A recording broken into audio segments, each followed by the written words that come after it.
What is going on, everyone? Welcome back to the channel. My name is Nick, and I hope that you're doing well whenever you are checking out this video. I know I am doing fantastic today because we have another banger of a video for you guys here.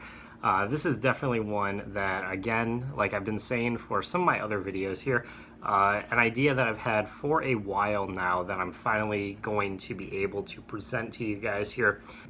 This is going to be somewhat of a follow-up, somewhat of a similar video to the previous one on the channel here, which was the top favorite and least favorite characters from different TV show video that I did.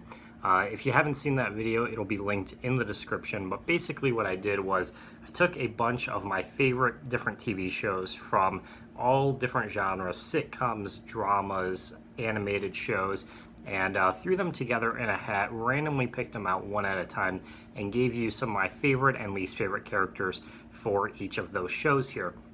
And what I'm going to be doing today is something that is in the same vein of it. We're still going to be talking about characters, of course, but we're going to be doing it in a bit of a different way here. And that is, I'm going to present to you guys my top 10 favorite and least favorite lists for my favorite and least favorite TV couples here. I have 10, of course, for each of them here. And I think what's really interesting when it comes to TV couples is everyone's gonna have a different opinion on it, especially for shows where there are multiple relationships, multiple romances going on at the same time, or for shows that have particular love triangles as well in them, and everyone is going to have a different opinion on who should be with who, and eventually how everything works out. Some people like it, some people don't like it. This, of course, is just my opinion here, so if you happen to disagree with any of these placements or these couples here, you can, of course, leave a comment, but as always, I just ask you to keep it civil and listen out for others there. The other thing that I'm going to be doing in this video that I want to preference now at the beginning is I am going to be talking about some spoilers for some of these shows, and I'm not going to necessarily give timestamps this time because it's just going to be so general, and we're just going to talk about a whole bunch of different shows and in different orders and different times here. So there will be a link in the description to look at all of the shows that I'm going to be talking about throughout this video. If you haven't seen them, and if there are some shows that you don't want spoiled for you, then I recommend just clicking off now so you don't get any of those spoiled. But we should be all right with most of these. I'm not going to go over them once for every single one. One last thing about this video before we jump into it is the ordering and the rank of these lists are going to be primarily based on two main factors. A, the development of the characters in question and the couple as a whole, and kind of how they play into the story and their roles within the show. And B is how they compare to other couples on the show. That is something that I definitely wanted to focus in on because what I have set for the rules here is I can only pick one couple per show per list, and only one character per show per couple. So for instance, if I wanted to put, say, Robin and Barney and Ted and Robin on the best of list, that would be illegal because I can't put Ted and two different couples, and I can't have two couples from the same show. So by comparing them, that is how they're going to be ranked. So if there's only one couple per show, then it forces me to kind of think about why I picked that one instead of some of the other ones, and why that one is so much better or worse by comparison. With that in mind here, let's jump into this. I'm going to go back and forth between the two lists, going up towards the number one spot for each one. And we're going to start off with the number 10 worst couple on TV, which in my opinion is Carl and Victoria from Mike and Molly. If you saw the last video, then you know how I talked about Victoria as a character. I think that she is overall pretty overrated, and I wasn't really a fan of her development all that much throughout the series. And I kind of hinted at her relationship with Carl throughout the course of the show there. The thing that I was always bothered by with this relationship was how kind of forced it felt like, and it didn't really feel as genuine as some of the other ones on the show. And Carl as a character was always really like outgoing, and he had a lot of really bright personality to him. that really shined well in the course of Mike and Molly. And pairing him with Victoria, who was much more like kind of grounded, one dimensional, not really as interesting as a character, just felt like a boneheaded move to me. Why would you pair, the two completely different opposite ends of the spectrum together? It just didn't really work all that well. It wasn't really executed all that well. And the whole sort of season where they have their story arc together as a couple is one of the weaker seasons of the show, in my opinion. And just overall, the main problem was the execution, like I said. So that is going to be number 10 here on my worst list. By comparison here, number 10 on my best list is going to be Mike and Molly from, of course, Mike and Molly. They're the title couple of the show. Now, by comparison to Carl and Victoria, they have a lot more chemistry with one another. They work much better together. The two actors, you can tell, really, really like the roles that they play together. They have a lot of great banter between the two of them. And the whole thing just comes off very genuine, very compassionate to one another as well. The thing that I've always appreciated about Mike and Molly as a couple is the fact that even if you are not the biggest fan of sitcoms, even if you're not the biggest fan of laugh track sitcoms or traditional formats when it comes to comedies, the relationship of Mike and Molly throughout the course of the first 2 seasons of the show really do have like a very special sort of vibe to it where you don't really get it from other shows. And a lot of people out there, including my mom, who is not really big on laugh track sitcoms that much at all, really, really likes Mike and Molly specifically because the main focus isn't necessarily on the comedy or the gags as much as it is on just these two having a really great relationship with one another. And that's one of the main things that makes the first 2 seasons so special is you see the ups and downs of their relationship and kind of how they progress throughout the series, and that it's not always perfect. It's very realistic in that sense. And that's always something that I've always taken away from Mike and Molly as a really great aspect to the show that was very underutilized in a lot of other sitcoms of the day. And the ending of season 2, the finale where they get married, is a great sort of tie to wrap up everything in those first couple seasons again, and kind of close that first chapter of the show in a really, really special way. So Mike and Molly there at number 10 for my best list. At number 9 here on my least favorite couples, we have Max and Johnny from Two Broke Girls here. Now, in my opinion, Two Broke Girls had a lot of really great relationships on the show, but Max and Johnny was just not one of them. I think this was definitely the weakest part of the show in terms of the kind of story arcs that they were bringing into it. This is from season 1, and I think season 1 is definitely the weakest season of the entire series. They were still kind of finding a lot of the pros and cons of the show, and they were sort of still working out the kinks of the show. And Max and Johnny together just was one of the major ones that they just had to get rid of pretty much as soon as the season was done there. I have nothing against the actor that played Johnny. I thought he was really talented on the show. He definitely had some really funny moments, but I just felt like they didn't really connect all that well within the course of the series. But the main issue that I had with him being paired with Max was she was a very dominant character. She was a very dominant personality within the show. And by contrast, he was a lot more seclusive and kind of shy in that respect. So it just didn't really work with their two personalities. They kind of clashed more or less. And the other thing was the development of their relationship in terms of like the moments that were leading up to them kind of being together and kind of seeing each other in that light of like the moment that they really realized that they were in love were not as like grand or eccentric as they really should have been. They were much more subtle, and that was something that kind of just threw the vibe off as well. Like there was just a lot of kind of like awkward moments between the two that just didn't really work all that well. Just a lot of things like that that just all added up to them just not really working out as a couple in the end. At number 9 here on my favorites list, we have a couple from a show that I've never really talked about on this channel, despite it being one of my favorites from its era, and that is 8 Simple Rules' Paul and Kate here. Paul and Kate were played by John Ritter and Katie Siegel, respectively, and those are definitely two of the most iconic actors from the show for sure, in a lineup that had a ton of great ones. John Ritter, of course, just a legend when it comes to sitcoms. Probably best known for his role on Eight Simple Rules, but also back in the 70s when he was on Three's Company was kind of his startup, and he did that for many, many years as well. And then Katie Siegel, you might recognize as the voice from Futurama, as well as on Sons of Anarchy, if you're a drama fan.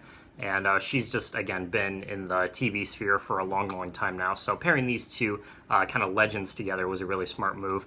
And the show also has people like David Spade as well, and Kaylee Cuoco. This was kind of her big break as well before Big Bang Theory there. But the main reason why Paul and Kate was were so good together was the sort of thesis of the show kind of revolved around the fact that Paul was the dad, and the whole sort of premise of the show is that he's a very stern guy when it comes to anything regarding his daughters, and the fact that he doesn't really like them dating, and he's very picky about who comes over and who gets with them and stuff. So what made that sort of very interesting to look at the show's couples was there weren't very many of them, because a lot of the love interests for the two daughters on the show weren't really around all that long, because usually Paul would have some sort of problem with them, or there would be some sort of thing about them that would be a turnoff for him or some way. So that was kind of the running gag of the first season of Eight Simple Rules there. And as a result, Paul and Kate were really the main couple that kind of held everything together there within the first season and a half of the show. And the fact that they just have so much banter between one another, they just have a really great personality between the two of them. They're, of course, married on the show, so you kind of get the sense that they kind of know each other's quirks, and they really, really feel each other out in that respect. And it's just a fun, loving vibe to it as well. That's really exciting to watch. So Paul and Kate there from Eight Simple Rules at number 9. Going to the number 8 worst TV couple on my list here is going to be Spencer and Denise from The King of Queens here. This is another one that I kind of previewed and I kind of talked about a little bit from the previous video, was that Spencer and Denise just did not really match up all that well on The King of Queens there. Spencer was a really, really underrated character played by Patton Oswalt. I thought he had some of the funniest moments on the show. And I talked about last time that he was kind of the butt of a lot of jokes between Doug and his friends, and he would kind of get picked on a lot and stuff, but it just worked with his character. You just got the sense that every friend group has that guy, they just kind of rag on all the time, and Spencer was that for The King of Queens. But when they started giving him some more kind of deeper plots and kind of fleshing out his character a little bit, one of the other characters they introduced was Denise, played by Rachel Dratch from SNL. You might recognize her from. And I just felt like that was kind of a mistake on their end to kind of flesh out his character, because they didn't really need to do that all that much. And Denise was just a really awkward, kind of weird character, honestly. She was super picky. She was very bossy. She just had a lot of problems with Spencer's personality and stuff, and it just didn't really make sense why they were together in the first place. That was the main issue. I have nothing against Rachel Dratch. I actually really like her from Saturday Night Live, but this show, she just didn't really fit the rest of the cast all that well, and the writers kind of knew that too, because she wasn't around very long. They pretty much dissolved this couple within half a season worth of her being on the show. So they could tell that it just wasn't really working, and they just decided to end it, which was a smart move on their end. So Spencer and Denise there at number 8. On my best list here, this is another show that I've never really talked about too much in depth, and when I have on this channel in the past, it's usually for the wrong reasons, but this is one of the best aspects of the show's sort of earlier years, in my opinion, and that is from 2.5 Men here with the couple of Charlie and Chelsea. I really, really like a lot of the episodes that these two were on. Of course, Charlie Sheen was the main star of the show for the first 8 seasons, and he was definitely one of the best aspects, like I said. And in terms of any of the love interests or any of the couples that were on the show with him, Chelsea was always my favorite personally. I know the fan base would probably say someone like Mia is probably a little bit more iconic within the show and had sort of a bigger role between her and Charlie, but Chelsea will always be my favorite. A lot of those episodes that came from their era of them being together on the show were just constantly reran when I was a kid, so I saw a lot of those over and over again. The one where Charlie gets a colonoscopy and she invites her parents in from out of town is just one of my favorite episodes of the entire series. The one where Chelsea and Alan start hanging out and Charlie gets jealous of it is another great one. So there's just a lot of like really iconic, memorable moments from their era of them being together. And as a result, they come in at number 8 here on my top 10 favorites. Going back to the worst character couples here from TV at number 7 here. This is going to be definitely a controversial one here, as this couple is one of the most popular from not only their series but in general, and definitely has a massive fan base online, and that is Leonard and Penny from The Big Bang Theory here. In my opinion, of the 3 main couples from The Big Bang Theory, Leonard and Penny were really the only one that I was never really a fan of. Despite me really liking both of those characters individually, the main problem that I always had with it was it just felt really cliche in terms of their development. I always appreciated shows that really didn't take the most like standard route to it, just had a really just interesting way of connecting characters, and it felt feeling very genuine. Something that I've been talking about throughout the course of this video so far. But with Leonard and Penny, just some of the things that they had them set up for, especially in the early seasons when they were still just kind of friends before it was like official that they were a couple, just really felt forced in that regard. Like, it just seemed so unrealistic that someone like Leonard would be able to get with Penny in the first place, and that was just something that the show like kind of relied on for laughs, especially in the early seasons. But then later as it went on, it just felt more and more like it just fell on a lot of like things that you've seen before and a lot of stereotypes, and it just wasn't ever really that compelling to me as a story arc. I just felt like either Howard and Bernadette or Sheldon and Amy were much better suited for each other rather than Leonard and Penny were. And again, I know that one's going to be very controversial. There's probably going to be a few comments disagreeing with me on that. But for me, it just felt really cliche. Number 7 here for the best list, another one of my favorite shows that I haven't really gotten the chance to discuss all that much on this channel, but definitely one of this group's favorite between me, Matt, and Mike, and that is That 70s Show, and the one that I'm picking is Eric and Donna here. There's no question that Eric and Donna were really the glue that held everything together on That 70s Show. Despite what some people would argue in terms of their role within the show as being like less funny, or not having as much humor coming from either one of their characters compared to people like Hyde or Kelso or Fez or people like that on the show that are really just like fan favorites in that regard. In my opinion, Eric and Donna were still very, very top tier characters because they had a very, very good sort of balance between they had a lot of the story arcs together and a lot of the elements of growing up that you could relate to that were more serious, and then it would balance with the Kelsos and the Hydes and the Leos and stuff that would just be like all over the place with the humor. And that was a really nice contrast within the context of the show that worked really well. But Eric and Donna had a lot of great moments together, especially in the early seasons as well. They always were like together, so there wasn't that like arc of them kind of getting to know each other and then eventually, falling in love and then getting married or anything like that. They just from the get-go, were together, but that didn't really matter because within the context of the show, they had a lot of those really genuine, sweet moments with one another. And a big point for me arguing that Eric was one of the top tier characters on That 70s Show was when he left for season 8. The show just completely was dissolved at that point. It just did not work at all. And then bringing in Randy was like a big, big, big mistake on their part. And the entire sort of vibe of the show really didn't work without him there. And I think part of that was the ending of his relationship with Donna really soured a lot of people with the way that they handled that and sort of the way it was executed was really not ideal for a lot of the audience.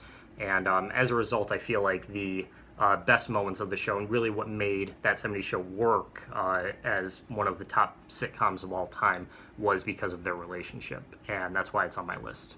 All right, jumping back to my least favorite lists here, the top 10 there. At number 6 here, we have the first couple from a drama series here on my list, and that is from one of my all-time favorite action police shows, Chicago PD, but one of my least favorite couples of all time, and that is going to be Jay and Haley here. The thing is with Jay Halstead specifically as a character, I have never really liked him as a character on Chicago PD. Man, I just felt like he was super bland, like super boring as a character. Really didn't have a lot of personality or identity that really made him stand out in comparison to a lot of the others on the show, which is disappointing because the show itself was really, really well done. It still is in its current seasons as well. But him as a character just really felt like very bland and definitely didn't live up to the potential that a lot of the other characters had with their writing and their executions. So when he was always put in these relationships, you just didn't really feel like it was really justified, and he had a lot of like kind of personal issues that he had to work with, and he just really came off as kind of an unlikable character. So you didn't really root for any of the couples that he was a part of. And in my opinion, him and Haley had just some of the weakest moments from season 7, the most recent season of the show. Some of the episodes that focused on them were just like flat out bad. Like the whole one where it's Hank is kind of getting in the middle of them and trying to figure out if they're together or not, and he's like snooping and stuff. That was just a really, really bad episode. Just did not add anything to the show. Just really took it out of context. So for me, Haley and Jay is definitely one of the weakest TV couples in that regard. On my best list at number 6, a very different type of show and a very different couple in that regard. One of my favorites growing up here from iCarly, we have Freddie and Carly together. Now, I know that there is going to be some debate on this one as well. Some people would argue that Freddie and Sam were a better couple on the show, but for me, it was always Freddie and Carly. I personally always will have a soft spot in my heart for I Saved Your Life. That's probably my favorite episode of the entire show, despite it being probably the most popular one. And I know that's a very, very like basic bitch type of answer, but man, I just remember having so many fond memories of that episode. Because growing up, me and Matt didn't have cable, so when we watched Nickelodeon or Cartoon Network or anything like that, it was always at our grandma's house, and she had cable. So when we'd go to visit her, it was like once a week or so we'd go over there. We would binge a ton of Nickelodeon and Cartoon Network and stuff. And I remember the day that episode aired, I like begged and begged and begged my parents that we could go over there and we could watch iCarly because it was like such a hyped up episode. And I just remember like having just such a fun time watching it live with everyone else, and that ended up being their highest rated episode of the entire show, over 11 million viewers that night, including yours truly. So that's just a really fun memory I have, but that was definitely the episode that cemented them as a couple and something that could make it work. Of course, in that episode, Freddie rather, saves Carly's life from getting hit from a taco truck, infamously. And when he's in like recovery and stuff, and when he's kind of healing from the accident, she kind of reveals that she has feelings for him, and of course that's when they kiss for the first time. And it's just a really sweet moment. Obviously, there's a great sense of humor in there thrown in as well. Freddie not really believing that it's happening and kind of like thinks he's daydreaming and stuff, which is really adorable as well. Just a lot of really, really great moments between the two. But even more recently, something else I wanted to point out with this particular couple is in the reboot that I'm currently watching as well, and that's currently one of the most talked about shows online.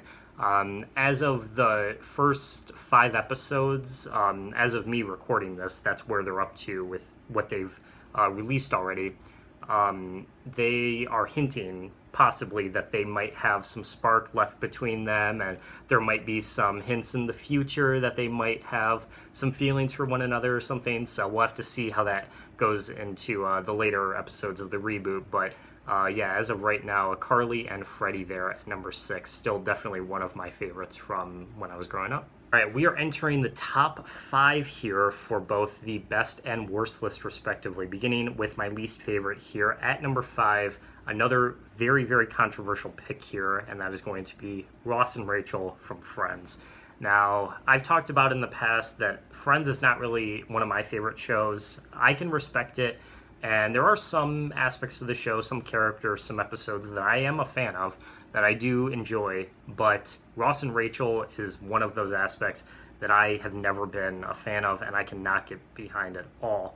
The thing with it reminds me a lot of Leonard and Penny again, where the whole thing just felt really cliche, really drawn out.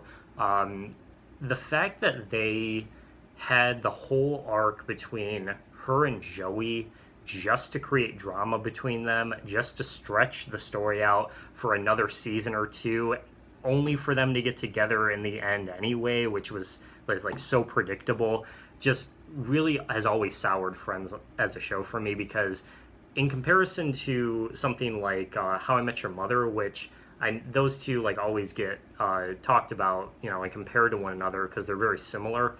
The reason why How I Met Your Mother worked in that regard with its sort of relationships and love triangles is because all the characters were really likable. And so as a result, like, you felt for Barney, you know, when him and Robin were going through stuff, and you wanted them to work because they were just such a great, you know, bond with one another. They had just such great, genuine chemistry with one another. But like, Ross is just one of the most unlikable characters on TV. And that's just not me saying that. Like, if you look online, that's a very, very popular opinion that most people have about the show. So I don't really feel as, you know, connected with his story between him and Rachel, because he's just not really someone I want to root for, you know what I mean? And Rachel is just someone that I just, as always, just felt like very cliche to me again, like kind of that ditzy blonde, especially in the first couple of seasons, where she's just like in the very, very first episode of the show, we realized that she has like this big inheritance from her dad and stuff, and that's just kind of like a running gag throughout the show as well that I just was never really a fan of. So I don't know, just a lot of little elements that again lead it up to just being a really, really bad sort of example of what Friends had to offer throughout its run there, and as a result, my top 5 weakest TV couples there. All right, going to the number 5 on my best list here, we have another couple from The Big Bang Theory here. This one is going to be Amy and Sheldon from that series there. I talked about briefly when I was mentioning Leonard and Penny that the other two are much, much better in my opinion, and Amy and Sheldon were always my favorite. I cannot stress enough the episode where, oh man, Sheldon and her are having like a really serious talk with one another over, I guess it was Skype or whatever. They were just FaceTiming, and he is like heartbroken because she says that she wants space and they need to distance themselves, and he pulls out the ring from the drawer and he just looks like he just doesn't know what to do at that point. Man, that is one of the most heartbreaking moments of the entire show for me. And that whole arc, like especially in the later seasons where they go through a lot of their first, you know, their first kiss, the first time they have sex together, which is just one of the best scenes in the entire show. You really can't convince me otherwise. And then, of course, when they get married is another fantastic episode. So just a lot of like individual moments that lead up to such a great kind of reveal at the end there. And of course, in the finale too is just the series finale of The Big Bang Theory is really slept on just in terms of how impactful it was tying the show together after 12 very long, very different seasons, I might add. A lot of things have happened in the course of those 12 years, and the fact that the finale was able to just you know, bring everything together and bridge it up and tie it up so well, I think is really, really underutilized and really underappreciated aspect of the show.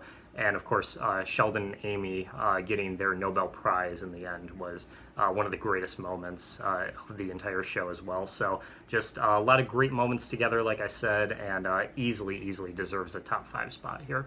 All right, going to the number 4 on my worst list here is going to be another one from the Chicago franchise. This one is going to be from Chicago Fire here, and that is going to be Casey and Brett here. If you saw my last video as well, then you'll know that Casey is one of my least favorite TV characters of all time, man. I really just do not like him at all. He is just such a bully. Like he's so aggressive. He cannot get along with everyone, and like there is just no good qualities about that man. Like I really am not a fan of him at all. So this is another instance where any of the main like kind of relationships that he's been in, he's just so unlikable, and you just really root against him. So I do not feel for like anything that's going on with him and Brett.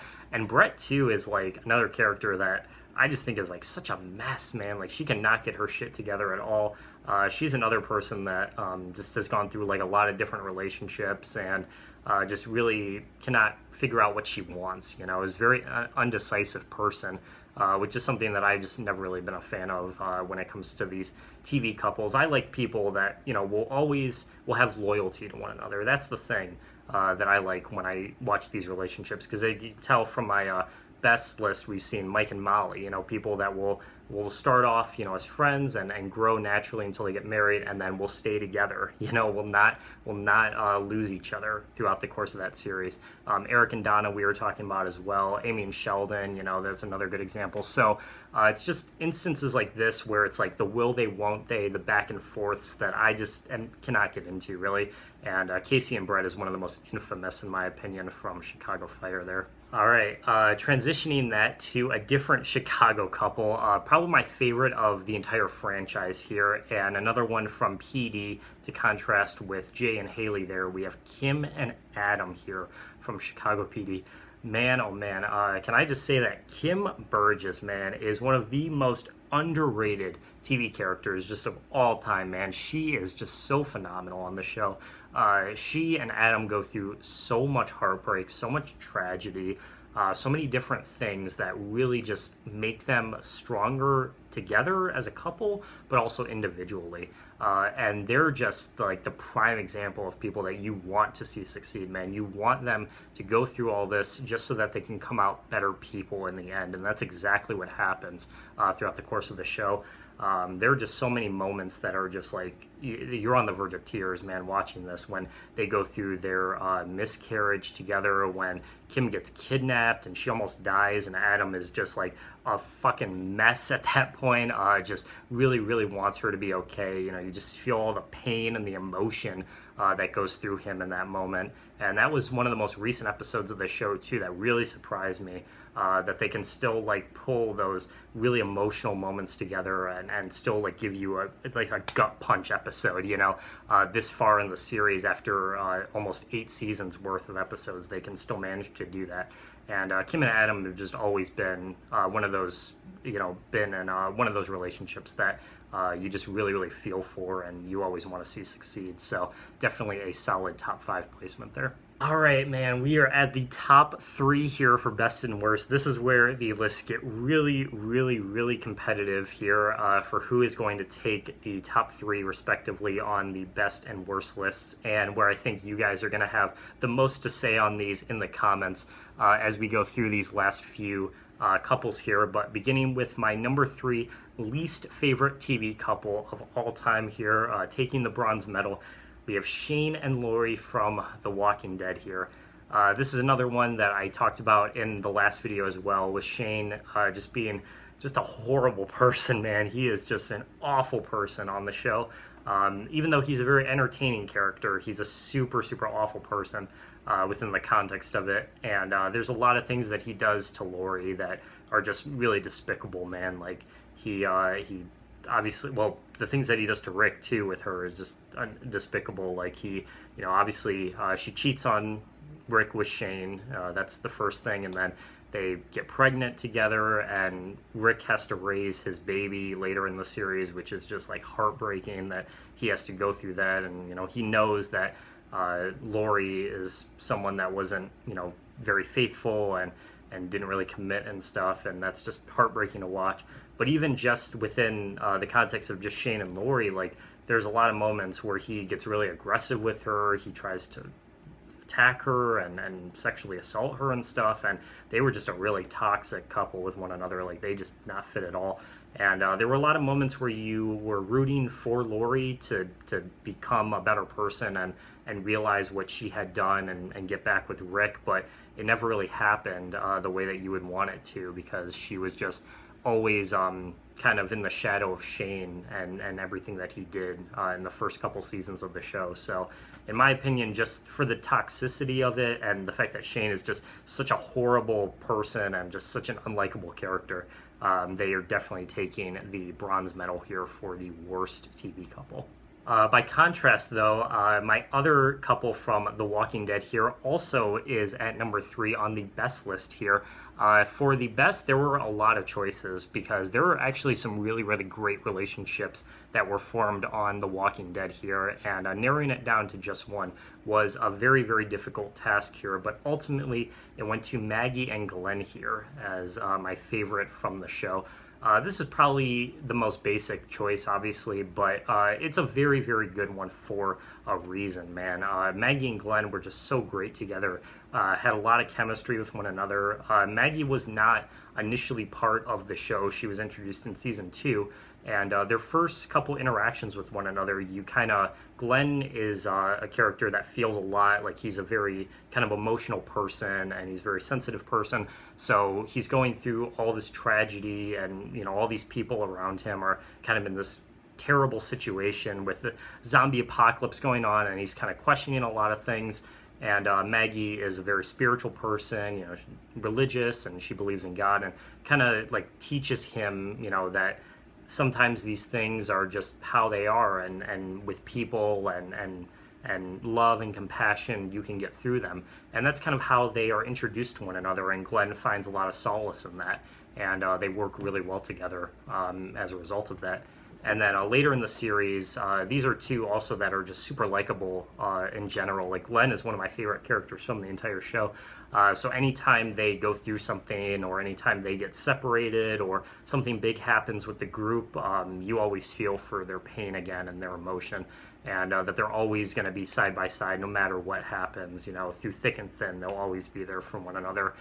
So just a very, very uplifting couple to watch throughout the course of the series. All right, number 2 here, my runner-up for the worst TV couple of all time here is going to be from my favorite show, How I Met Your Mother, and by far my least favorite relationship that the show had was Ted and Zoe here. I've talked about prior that season 6 of the show was easily my least favorite, and probably the only season that I would call less than good. I would really give a lot of positive comments to season 6, and a lot of the reason was because of Ted and Zoe's relationship during the course of it. Zoe was just a character that came off really manipulative, just had a lot of really bad qualities to her as a person that didn't bind well with Ted as being a very, genuine guy, and he had, a lot of compassion for his friends, of course, and he was always trying to do a lot of things within any relationship that he was in to kind of, be the bigger man in that respect, and Zoe just never had any of those qualities, so again, it was like a really mismatched couple within the course of the show. But the other thing with Ted and Zoe that, again, what I was talking about in my intro, comparing it to a lot of the other relationships within the show, is I think Zoe was easily the worst love interest of Ted throughout the course of it, especially when you compare her to people like Stella, people like Victoria, of course Robin, and the mother Tracy as well. Zoe is just like way, way, way worse by comparison to any of those other ones that were just so much more uplifting, so much more interesting characters to watch go through their respective arcs with Ted. And Zoe just completely pulled all of that down as just being one of the absolute worst from the series there. So as a result, the runner-up slot on my worst list goes to Ted and Zoe there. Oh boy, here we are almost to the number 1. We have one more slot to talk about here. My runner-up for the best list here, which is going to be Cam and Mitchell from Modern Family. You guys know that Modern Family is one of my all-time favorite TV shows, my second favorite after, of course, How I Met Your Mother there. And Cam and Mitch was always my favorite couple on the show. As much as I really like Phil and not Phil and Gloria, Phil and Claire, as well as Jay and Gloria together, and some of the other relationships that some of the kids would have later, like Andy and Haley, I always liked as well. But Cam and Mitch were just so fun together, man. They just had such a great energy together. Mitchell was always very grounded and was a bit of a more serious character when it came to some of the story arcs that he had and kind of his focus in life. You know, he's all about his career as a lawyer, of course, and he had more of the responsibilities in the relationship. And then Cam was just so like flamboyant and just so like happy and joyful all the time, and just a really great spirit on the show. Really a fan favorite for pretty much any Modern Family fan out there. Cam was definitely high tier in that regard, and they just balanced each other so well within the course of the show as well. And of course, the lead up to another one of my favorite wedding episodes from any sitcom, but especially the season 5 finale, the two-parter where Cam and Mitchell hitch, is just such a great moment on the show. A lot of the build up to it is like anything that could go wrong day of the wedding does happen, and you just feel for them. And then ultimately it ends with, of course, Jay kind of reminiscing with Mitchell at the end there, and having it at his country club, which is really awesome, and of course them finally getting married, which is really cool to see. So yes, definitely Cam and Mitchell there as my runner-up for my second favorite TV couple. All right, folks, we are here. We are at the number 1 slot for both of my list here, my favorite and least favorite TV couples of all time, respectively. We're going to start off with my least favorite here. And I want to preference that this is going to be super controversial, man. If anyone out there is watching from this show's core fan base and this show's like fandom, then you know why this is going to be controversial, and you know why this is going to be a very tough argument to argue why it's the worst, not only of the show, but just of all time, the way I'm placing it here. And I like both of these characters separately, and I love this show. This is one of my all-time favorite shows, period. So I should like this, and I should be happy for these characters, but my argument here is going to be much more broad and much more general as to why I'm not a fan of these characters, and that is because principle, the way that these characters are introduced and the way that the show has always been formatted has changed because of this relationship, and there is no going back from this now. And in my opinion, it's a very risky decision on behalf of the show, and it's not one that I'm a fan of. And I want to make that very clear that even though I like both of these characters, I am very nervous about where it's taking the show going forward here. And those are Amanda and Carisi from Law & Order Special Victims Unit. Now, if you guys have seen this channel before, or Drama Tournament, any of my TV videos talking about SVU, you know it's my favorite drama of all time. And I love Amanda and Carisi respectively as characters. Amanda is one of the best detectives they've had on the show. Carisi is one of the best ADAs they've had on the show. So this should work. This should be really good. I should be really positive about this, and I should be very happy, like pretty much all of the other fandom is at the moment. When this happened, when this kiss specifically happened in the season 22 finale, Twitter was going berserk for this. They were loving it left and right. The fandom was just absolutely enthralled by this, and for good reason, because these two have had a lot of chemistry together on and off screen, for the record, for a long time now. And there's a lot of talk about these characters kind of being fleshed out more than just what the standard was for a Law & Order show. The reason why this character relationship is not good is because now, as of season 22's finale, there is no more just watching one episode of the show and that be it.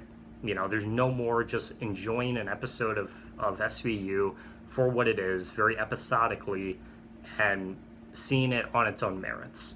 If you want to be a fan of SVU as of right now, you have to start from episode 1 and work your way down to episode 500 and whatever at this point, which I know a lot of people do not like. I know that that's not appealing for a lot of people. I have tried to defend this show in so many different ways, on so many different occasions, as just being a show that you can just watch and enjoy on its own merits. This is the kind of show that you can go to IMDb for, that you can go to Ratings Graph for, that you can go to TV.com for, and just look up an individual episode, see what the highest rated ones are, read some of the synopsis and see which ones catch your eye, and just watch those and enjoy them. You don't have to sit through 22 seasons worth of episodes. But as of this relationship, now you do. And the only way that you're going to get all of the story arcs and all of the subliminal messages and the plot points and everything is to pay attention through 22 seasons worth of content. And as of right now, that is something that really is frustrating for me, because there's a lot of people that I know will like this show and would like this show if they gave it a chance, but the reason why they won't is because it's so long and they feel overwhelmed by it, which I can understand.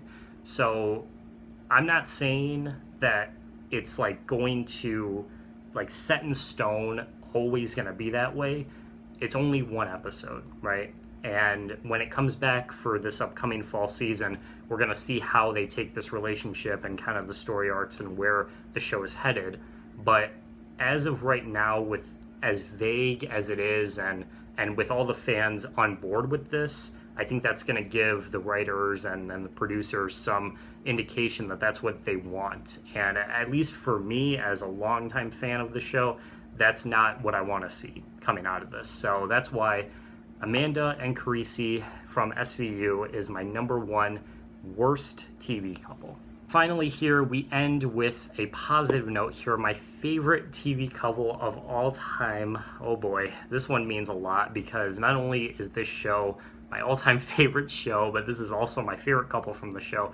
And this entry means a lot because I watched this show all the way through when I was growing up, and when before I was in any sort of serious relationship, or before I started thinking about dating. And then I've watched it obviously a lot since, me being in a very serious relationship with my current girlfriend for the last 2 years now, and seeing a lot more of like life in general and seeing what that's like. And the perspectives throughout the course of the series that these two characters have given us in both of those instances are just so life-changing, in how they're grounded, how relatable they are, how emotional they are. But the best moments of the relationships as well have been transcended through my life, in terms of relating it to me and my girlfriend and all the great things that we've gone through together, and seeing how that can be related to a fictional couple, but also in real life, and how that can apply to our world. And of course, that's going to be Marshall and Lily from How I Met Your Mother there. Jason Segel and Allison Hannigan together played these characters for 9 years, and you can tell that not only throughout that course of time that it was very, very, they had a lot of chemistry and a lot of genuine bond and connection in the show as these characters, but also outside of it, just as friends in real life there. If you've ever seen like behind the scenes interviews or any sort of like press releases when the show was wrapping up towards the end, a lot of the interviews you can see Jason Segel and Allison Hannigan and getting very emotional that the show is ending and that they won't be seeing each other and playing these characters together as routinely, because they just had such a great connection with one another, and they felt that through the screen, And as someone, again, who's been in a relationship very seriously now for the last couple of years, it means a lot that they can highlight the best and worst parts of what it means to be with someone that you truly love for a long, long time. I was recently watching season 2 back, because it's my favorite season of the show. And I was recently inspired by Mike's video on his top 10 favorite TV seasons. So I was like, fuck it, I'll rewatch Him season 2. It came in at number 1 on his list, rightfully so, as it is one of the greatest on TV. But that whole season, man, is just such a roller coaster with Marshall and Lily. They start off being broken up from the previous season, and they kind of have some animosity towards one another, and there's a lot of kind of tension between the two of them as they go through. And then halfway through, they decide that they are right for each other, and through all this heartbreak and all this tension that they've had for one another for as long as they have had throughout the season, they decided that it's not worth it, and they want to come back together, stronger together, and that's what they do. And in the season 2 finale, they get married, and wraps up a fantastic season for one of the best TV couples of all time, my personal favorite, Marshall and Lily from How I Met Your Mother. Thank you guys for watching this list. This was a very, very different type of video for me to make, because a lot of these were a lot more personal, as you can tell from some of the best and worst there. But as a result, I think this one turned out really well. I hope you guys enjoyed it as well. Of course, let me know in the comments if you agree or disagree. Drop your top 10 best or worst, or both if you feel compelled. And thank you guys for watching very much.